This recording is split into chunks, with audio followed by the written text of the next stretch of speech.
Förra gången vi var här var det tyst. Nästan för tyst.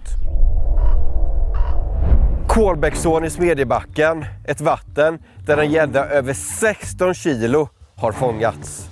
Ett vatten fullt med regnbåge, perfekt mat för en rovfisk på jakt. Men då, på hösten, när vi var här förra gången, var gäddan både seg och svår. Det var nästan som hon skrattade åt oss nere från djupet. Så nu är vi tillbaka. Det är försommar, varmare vatten, mer aktivitet och en ny plan. Vi kommer att fiska både morgon, dag och natt. Sen kommer vi ta en paus mitt på dagen och själva försöka fånga regnbåge för att se vad gäddan verkligen äter. Där! Jag har den! Du har den! Jag har den! Oh! Vilket hopp! Och det här, det är inte bara fiske. Det är jakten på ett rovdjur som kanske bara äter en gång per månad. Stor! Stor! Stor! Stor! Stor! Stor! Vad är det? Oh! Det är fint! Det är det fetaste jag sett! Det är brutalt, Tobbe! Men innan vi börjar ska vi läsa era kommentarer och hälsningar. Och Veronica, hon skriver och vill ha en hälsning av oss i Team Galant. Så hej på dig Veronica! Sen vill hon även att vi ska göra en challenge på Orsa fiskecenter. Och det har vi faktiskt planerat in, så det kommer komma framöver. Vi har My här som kommenterar. Var är de ifrån? Vilken dialekt är det? Och jag och My, vi är från Småland. Och är det smålänningar samma ställe som Emil i Lönneberga är ifrån. Malin, hon skriver och undrar om vi kan fiska näbbgädda någon gång. Och bra tips där Malin. Jag har faktiskt aldrig fiskat riktat efter näbbgädda, så det ska vi testa. Men nu ska vi fiska riktiga gäddor.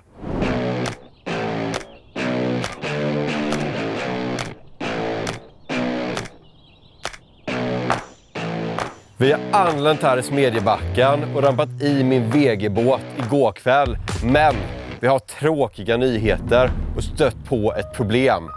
Jag och Edvin, vi skulle egentligen inte fiska själva idag. Som ni vet så har vi en julkalender på Kan ha gratis som är fullproppad med häftiga fiskegrejer. Och i en av kalendrarna så finns det ju en sån här guldbiljett i en av luckorna. Och om man får den, då får man åka ut med mig och Tobbe, fiska en hel dag och spela in en video. Förra året så var det Kalle från Norrland som vann guldbiljetten som tog med sig Khalid. Men i år då är det Mattias från Borås och hans kompis Linus som har vunnit den här guldbiljetten. Men det har skett en olycka. Mattias har skadat sig, skadat ryggen och nacken och sjukskriven. Så han kan inte vara med och komma ut och fiska. Och det Mattias behöver nu, det är kärlek och support i kommentarsfältet. Så skriv gärna krya på dig, Mattias, så hoppas att han blir frisk snart. Och självklart kommer Mattias att följa med oss senare och spela in den videon. Men just nu får jag och Edvin bege oss själva ut på den här ån där det finns enorma gäddor.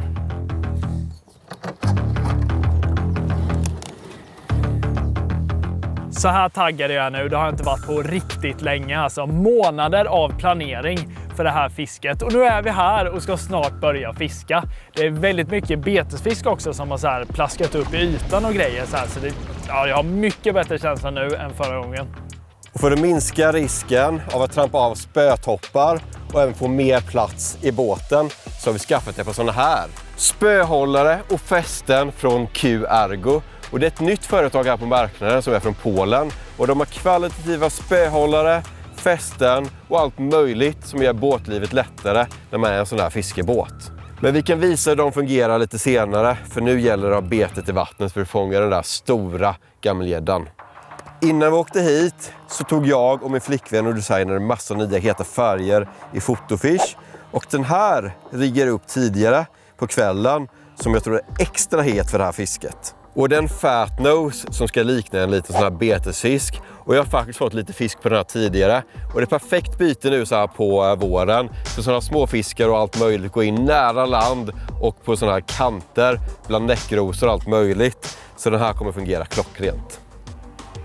Inför den här resan så har jag packat den här lådan med alla heta beten och färger som jag tror extra mycket på. Och i och med att Tobbe börjar med en fat nose så tänker jag att en flatnose är inte helt fel. Alltså, den har ju fångat extremt många stora fiskar på. Och den är lite annorlunda. Den har lite bredare profil underifrån och är lite mer rund i kroppen. Så det här, den tror jag på. Betet är riggat, spöet är i handen. Nu ska grisen upp. Första kastet och spänningen hänger i luften deluxe. Just nu så vet vi inte var fisken står, så att det gäller bara att söka av så mycket område som möjligt.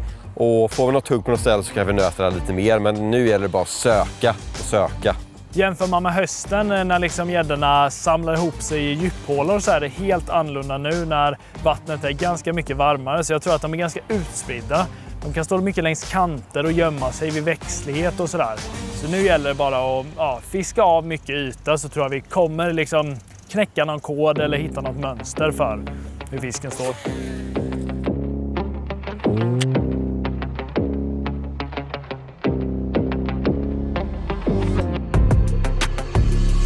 Såg du? Men det är ju regnbågar som kommer efter.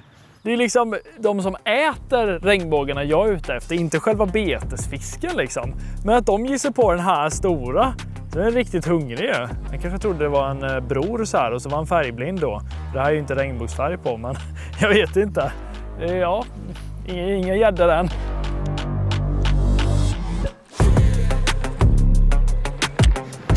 Här kommer det ju smälla på sig i helvete. Så fick jag hugg! Var det en regnbåge eller? Nej, det tror jag inte det var. Det var slackhugg utan dess like. Jag tror att det är en regnbåge som älskar den där flatnosen, så du kommer bara få regnbågar det här passet alltså. De är färgblinda de där bågarna.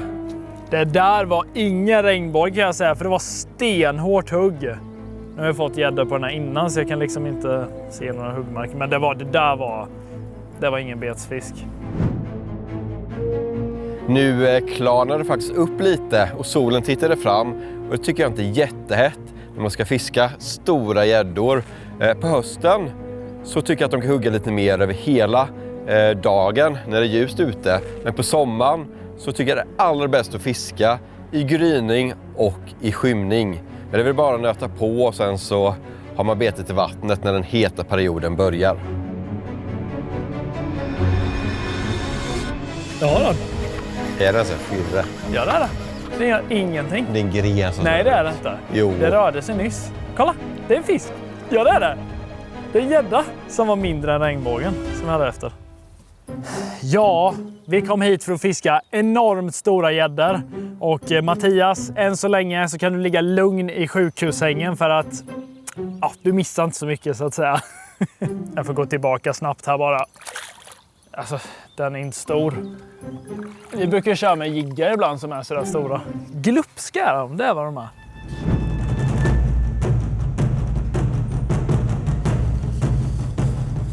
Båtfiske så här är ibland riktigt hett och effektivt, men man ska inte underskatta landfiske, för då kan man komma åt vattnet på lite andra vinklar jämfört med båten, plus man skrämmer ju inte heller fisken lika lätt. Och jag hoppas att vi kan få någon gädda så här från land. Det där är typ det viktigaste att göra när man fiskar i sådana här vatten, när man har chans på så riktigt stora fiskar. Nita slivbromsen i botten. Ska vi köra där, Edvin? Du, nu ska vi köra. Jag vet ju sedan tidigare att vi har ju haft vårt bästa gäddfiske någonsin i en år från land. Så det kommer vi slå nu. Jajamän. Istället för att köra djuphålan så tänkte jag gå in här i en liten vik. Men det är sumpmark här, så jag tror inte Edvin kan följa efter. Nu, här står gäddorna står.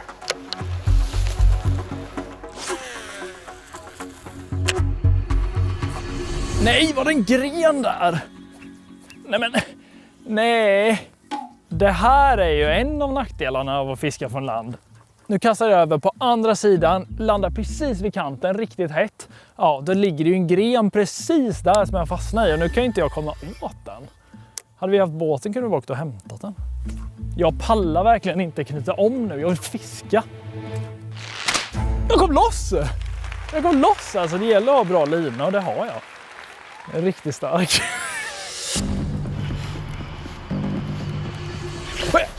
Jag har den! Jag har den! Hade du den? Ja, jag har den! Du har alla med, är det sant? Jag hade bara dunkat till.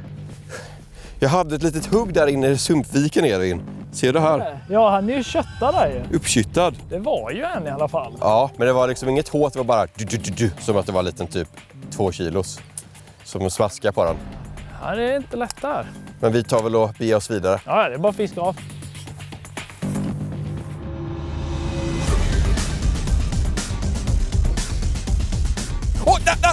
Fisk! Va? Ja! Tobbe Gäddvall, bra! Ja, men det är ju inte de man drömmer om när man åker hit, va? Det var ju stenhårt hugg. Och man kunde ju tro att det var en stor. Men sen när man känner tyngden så är det ju inte det. Och inte när man ser det med sina ögon så är det inte heller en stor. Men så hugget var ju som en stor och det är liksom 1/3 av hela saken. Så det är kul. Jag menar, ett hugg och en fisk så här långt för mig idag från land. Det är ju en start. Lättast att bara ta farfarsgreppet på dem. Jag vet ju att det simmar större gäddan i den här ån, men det är ändå kul att jag inte blankade den här kvällen. Så jag är bara i med den här och sen så i med betet och fortsätta kötta. Ja, smid och krocka av med fingret. Det är ju lite sån här gäddnat eller någon slags växtlighet precis utanför här som jag fick gäddan. Och lite längre ut här så blir det sådär 5-6 meter. Och det är en perfekt kam för gäddan att stå.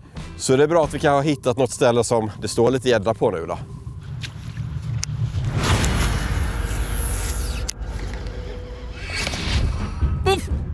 Jag har den!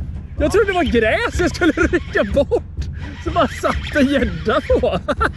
Är det någon size på den då? Det är ju det jag har svårt att säga det. Alltså jag vet inte. Det är så små gungar inte.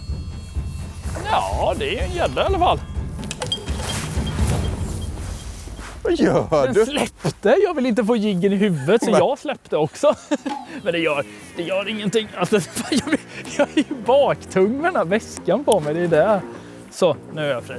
Ja, men 2 fisk upp nu. Det är kul med landfisken då. Nej, jag hade! Den var stor! Den var stor! Det blir asstor virvel ju. Ja! Igen! Det tog igen! Vad gör den? Den där var, alltså, jag tror att den kan vara ett meter, Edvin. Och 2 gånger också, men andra gånger jag pillar den. Det var inget bra hugg någon av gångerna. Ska jag komma och ta en, Tobbe? Nej, sluta nu. Ja, kanske snart. Du såg den inte, Edvin? Jag såg ju enorm plask här borta där jag är ifrån liksom. Men var kastar du den? Kom! Så!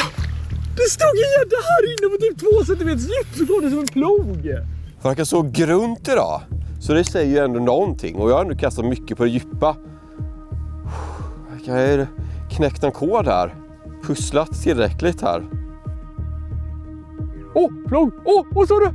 Det kom en gädda som bara så här. Alltså den bara... Slow motion hugg. Öppnade munnen så... Ja, den där var... Det är något med gäddorna idag. De är... Jag har den! Jag har den! Den högg in i vassen! Den tog precis vid kanten. Jag vet inte om det kanske var den här gäddan jag hade på där eller om det inte var, men den var inte tjock i alla fall. Alltså det var inte de här vi kom för liksom. Men nej, det är speciellt vatten här. Jag tror det är såna här och sen helt plötsligt så kommer den där drömfisken. Jag höll på att bli köttad också. Man sitter i vattnet. Dag 1 är över. Vi har kämpat hela dagen och kastat i varje vik och djuphåla.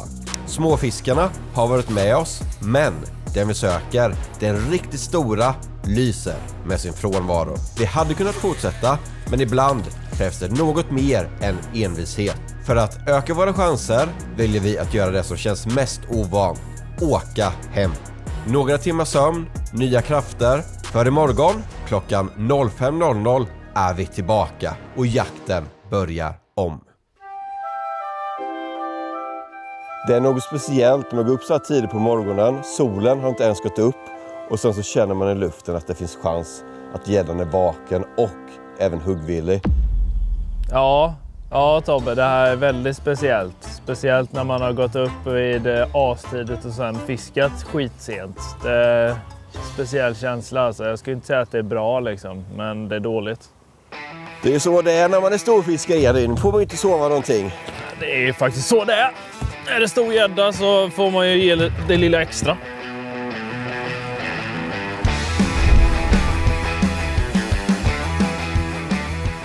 Nu är jag redo, hoppas det var värt det och gå upp så här tidigt. Det är idag det kommer hända. Jag har bra känsla i magen idag. Det känns mer som gäddväder faktiskt. Jag tror det är idag den där stora 16-plussen ska äta.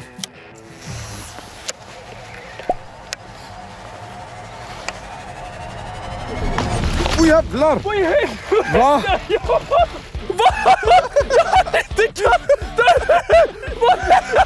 Skojar du? Va? Va? Jag doppade mitt drag i ytan. Så bara small, alltså den slukade också. Jag tror den följde efter mitt beta in. Ja, det måste jag ha gjort. Och sen så såg den ditt beta och bara slukade. Men va? Ja, det är ju en bra start, inte ens kastat ut i kastet. Nej, då är de på hugget. Det första fisken jag får på spinnfiske utan att ens ha kastat ett enda kast på hela dagen. Det är det utan tvekan. Det är ganska fin gädda med. Konstigt nog, alltså det är så här. Ja, det är ju en bra fisk alltså. Som kom och small på sig. Ja, nej, men första kastet för dagen, det har vi inte gjort än. Men ja, det var ju en bra så här uppvaknare på morgonen i alla fall. Slukar ju liksom hela betet också. Jag sa ju att det var bra idag. Det var liksom skaplig gädda direkt. Ja, men nu kör vi då. Första kastet för dagen här precis innan soluppgång. Tobias här från lite tillbaka i tiden och jag har precis monterat de här fästena från Q-Argo. Och det var superenkelt. Enda jag behövde var en skiftnyckel för de här kommer liksom i ett färdigt set. Och jag har monterat mig in på mitt grabbräcke, men om man har rails på sin båt så finns det fästen till det också. Så här har vi spöhållarna, så tar man bara upp dem och sen så lossar man dem så här på skruven och sen så bara sätter dit och sen så skruvar åt hårt. Sen kan man rikta dem lite hur man vill ha det. Och jag har inte bara monterat de här spö- eller transporthållarna utan även en sak till elmotorn. Ett stabiliseringsfäste som är perfekt när man åker bil så den verkligen sitter på plats och liksom inte guppar sönder. Och jag tycker verkligen att det märks att de här fästena är designade av en sportfiskare. Han vill ha bra kvalitet till ett bra pris och det tycker jag precis att det här är. Det är verkligen kul att stötta mindre företag som satsar och tar fram sådana här lite mer unika och smarta lösningar på produkter. Vi har den här hållan där du kan sätta beten, du kan sätta en dricka och du kan liksom lägga en tång där och lite allt möjligt. Och sen har du även de här transportspöhållarna som gör så att man får mer plats i båten. Och det är inte bara sådana stora båtar som den där transportspöhållaren passar till, utan det är utmärkt att ha de så här små båtar, flytringar, kajaker och sånt där man verkligen inte kan lägga spöna i båten. Och vi har faktiskt införskaffat de här på Fisken Outdoor i Jönköping. Men jag vet att de finns på fler ställen. Vi kan länka länk i beskrivningen.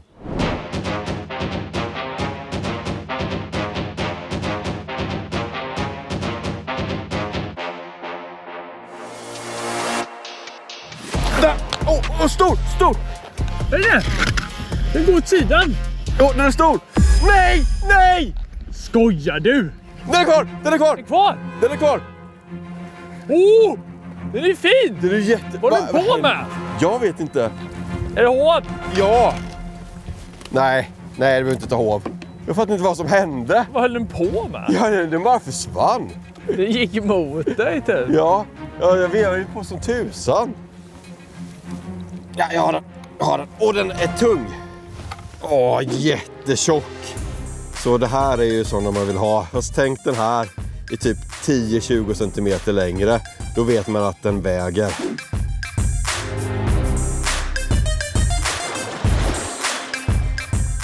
Jag blev rätt så blöt av den där gäddan. Men det var det värt.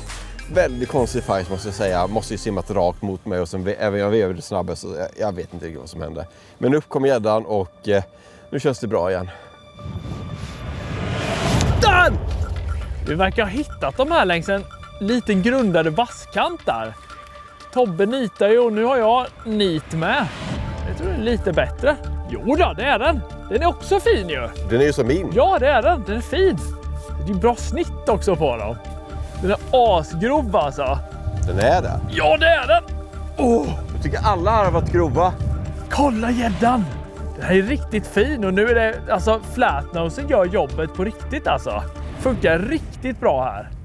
Och vi har ändå börjat få lite fina gädda här. Roligt alltså.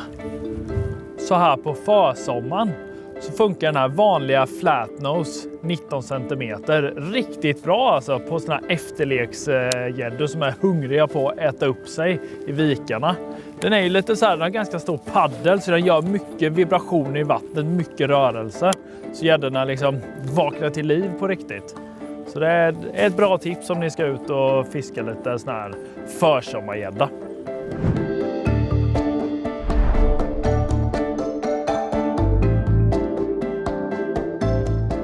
Så här mitt på dagen är de stora gäddorna inte jätteaktiva och då är det jättebra tid att kolla betesfiskbeståndet. Och det ska ju vara helt fullproppat med regnbågar här.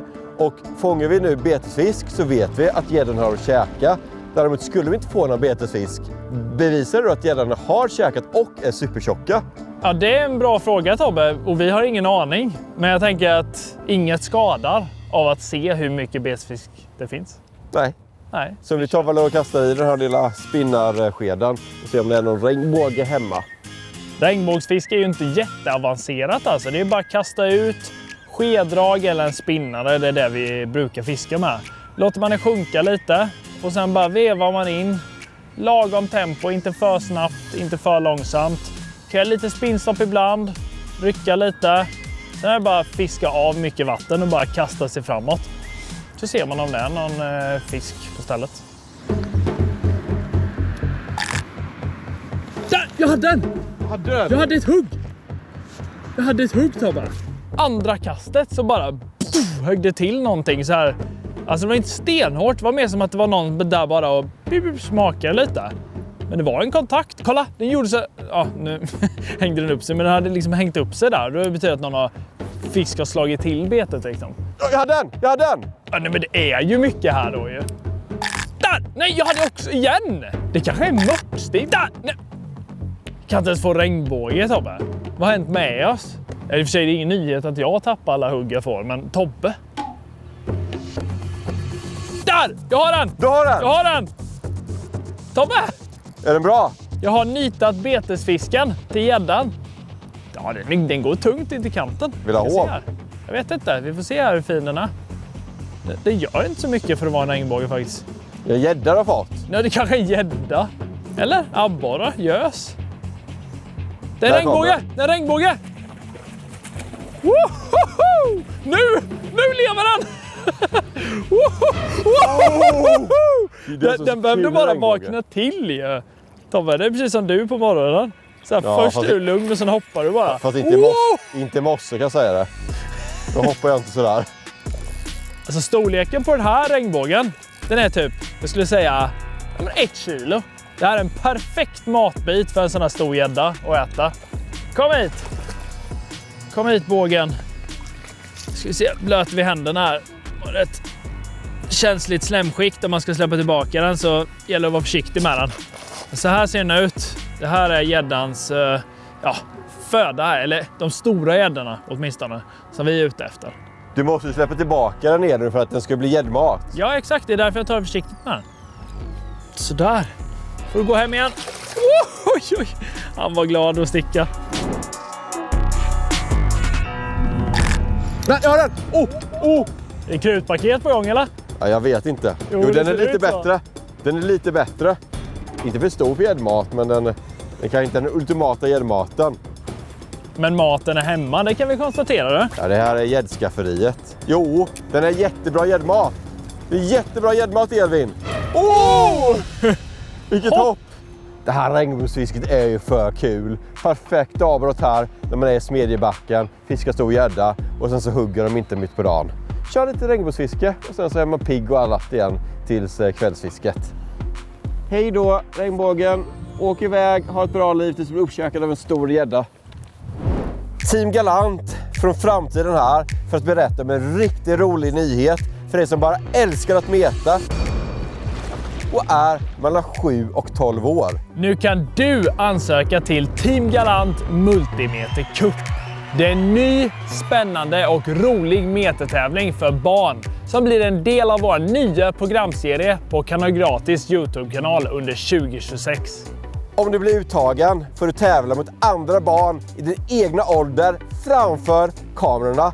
Det enda du behöver göra är att meta en massa under sommaren, träna och ha kul. Det här är bara en positiv, glädjefylld och rolig tävling där barnen får komma ut och lära sig om naturen och samarbete. Så vi två hoppas att ni redan nu ansöker på kanalgratis.se/mmcup.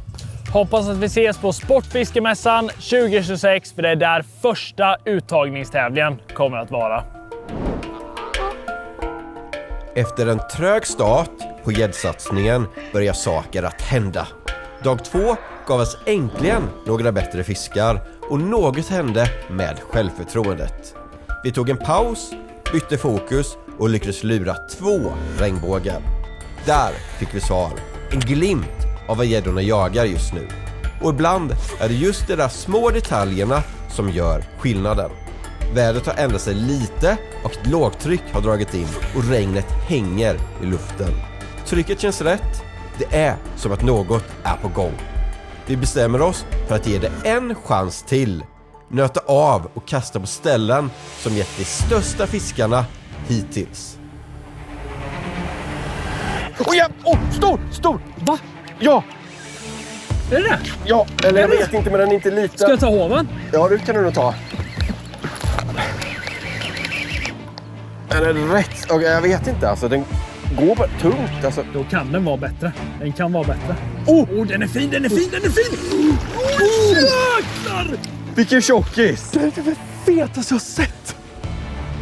Alltså, den är brutal, Tobbe! Den är gris! Det är en riktig gris. Den här... Alltså den är ju inte så jättelång. Den är ju inte liten heller, men den är ju inte jättelång. Men den är ju inte... Den här har ätit en och annan regnbåge, det kan jag säga, för att få den ryggen. Det är det fetaste jag har sett. Nu åker avkrokningsmattan upp när man får en sån där stor fet gädda. Så i med den och blöta. Ska jag se om jag kan ta upp aset ur hoven? Jag vill se hur grov och stor den här är. Det är pigg! Den är stark alltså. Är du still här? Milda Matilda. Kan jag få en kroka och klipsare? Nu sitter den ju lite i hoven och jag vill att den här ska tillbaka så snabbt som möjligt. Så då är det lättare att bara klippa krokarna. Så då, nu är det bara att ta upp den också. Den väger! Den väger va? Den väger! Det är sjukt! Jag Ser du hur tjock den är? alltså, det är bland det sjukaste fethet jag sett. Jag har aldrig sett en sån tjock gädda. Någonsin. Ja, det finns inga ord. Det är ett monster i ryggen. Och alltså, profilen. Ska vi lägga den på mattan? Jag gör det, men jag tror att det är lättare om jag håller här och du krokar av. Håll du. Jag håller. Så tar jag den. Du krokar den riktigt bra då. Den hade inte släppt. Perfekt i kanten. Jag lägger ner den här. Alltså ser du hur tjock den är?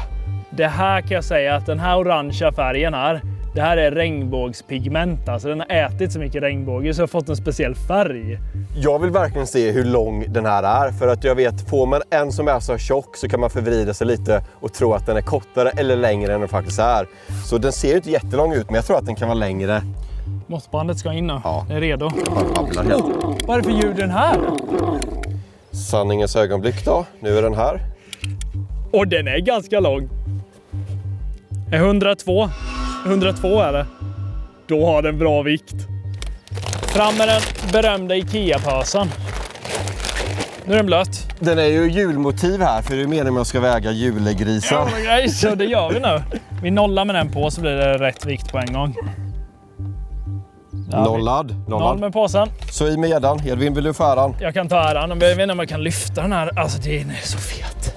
Kan slide in den då. Så. Det är tungt. Oj. Ja. Det. Edvin!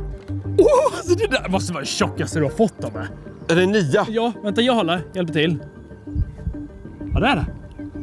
9. 52. 9,42. 9,42. 9,42! 42! På en 102! Det är inte sant. 9,42 på en 102! Vad är detta? Det är regnbågsgädda. Det var det här vi kom för. Det var exakt de här gäddorna vi kom för. Och fatnos också. Alltså inte för att jag blir förvånad, men det är ju så här tjocka gäddor gillar fat knows.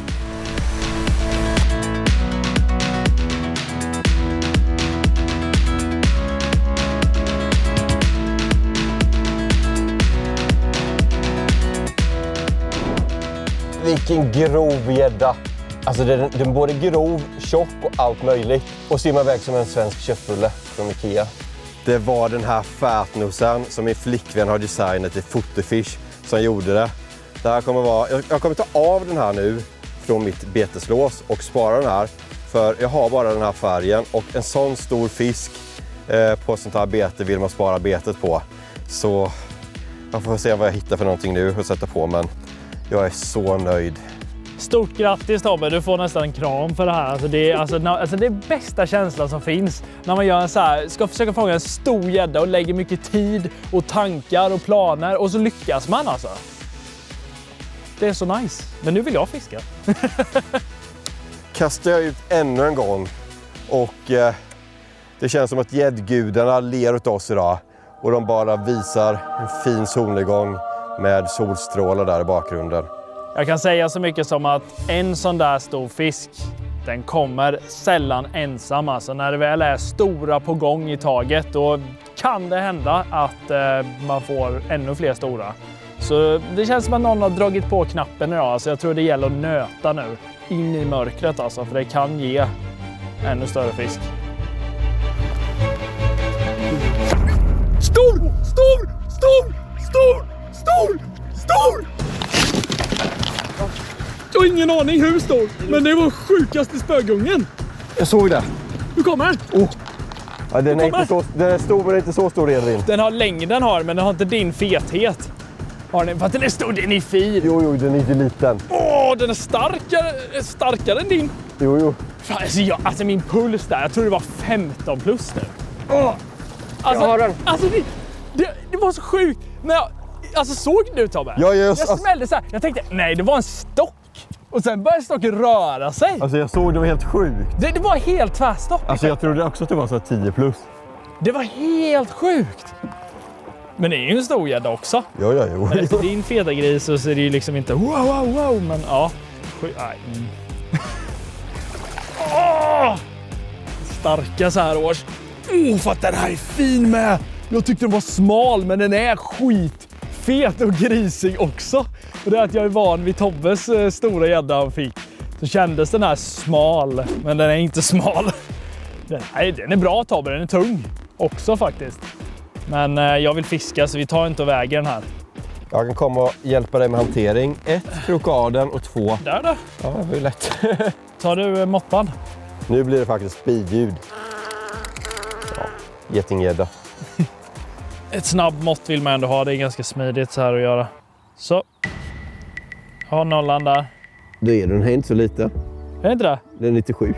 Man blir förblindad av Tobbes stora gädda. Men kolla i magen, den har ju faktiskt något där. Men alltså, den är lite fet. Den var 5 cm kortare än min. Ja, men det är en helt annan fisk liksom. Den saknar ju hälften av höjden. Ja, den väger väl 6 och 5, kanske 7 knappt. Ja, fin fisk. Den får gå tillbaka här. Alltså, det är sjukt häftigt med stora gäddor. När man fiskar stora gäddor i strömmande vatten är det viktigt med bra utrustning som inte tappar den här stora drömgäddan om den skulle hugga på. Och jag kör med ett nytt spö som heter Swimbuster och är från CVC och från serien 92. Tillsammans med en ganska tjock flätlina på cirka 0,30 mm och en rulle som är en multirulle som heter VXM 300 och är från Kappelan. Och jag föredrar multirullar när man fiskar med stora beten, för med hasper så kan man få ont i fingrarna när man ska kasta iväg betet.